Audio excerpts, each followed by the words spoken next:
সংলাপের আয়োজন করা হয়েছে। আমরা দেখেছি আমাদের স্পষ্ট কথা, জাতীয় পার্টি 14 দল সহ ফ্যাসিবাদের দোসর যারা আছে, যারা 24-এর দামি নির্বাচনে অংশ নিয়েছে, যদি নির্বাচন কমিশন এই সকল দলকে সংলাপের জন্য ডাকে, তাহলে গণ অধিকার পরিষদ সহ যারা গণতন্ত্রের পক্ষের শক্তি ছিল তারা কিন্তু এই কথিত সংলাপ বয়কট করবে।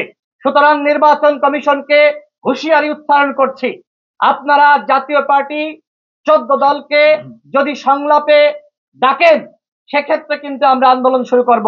এবং আওয়ামী লীগের যারা পদ পদবিতে ছিল, আমরা নির্বাচন কমিশনের কাছে চিঠি দিয়েছি, বিশেষ করে প্রধান নির্বাচন কমিশনারের সাথে বৈঠক করেছি।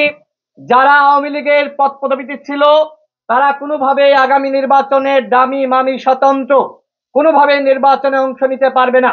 প্রধান নির্বাচন কমিশনার এবং অন্যান্য নির্বাচন কমিশনার আমাদেরকে জানিয়েছে, যেহেতু আওয়ামী লীগ দল হিসেবে নিষিদ্ধ হয়েছে, সেক্ষেত্রে ওই দলের পদে থাকা নেতারা নির্বাচনে অংশ নিতে পারবে না।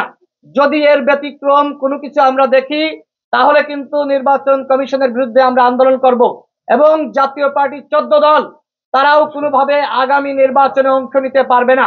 যদি জাতীয় পার্টির 14 দলকে আর কোনোদিন আমরা রাজপথে দেখি, তাহলে কিন্তু এদের পিঠে আমরা থাকবে না। যদি আইন হাতে তুলে বাধ্য হয়ে নিতে হয়, এর দায় কিন্তু গণ অধিকার পরিষদ নিবে না, অন্য দল নিবে না, এর দায় সরকারকে নিতে হবে। নির্বাচনের আগে অবশ্যই ফ্যাসিবাদের বিরুদ্ধে আমাদের সকলকে সোচ্চার থাকতে হবে। অন্যথায় এই ফ্যাসিবাদ যেভাবে মাথাচাড়া দিয়ে উঠছে, অরাজকতা সৃষ্টি করছে, তাদের একমাত্র উদ্দেশ্য নির্বাচন বানচাল করা।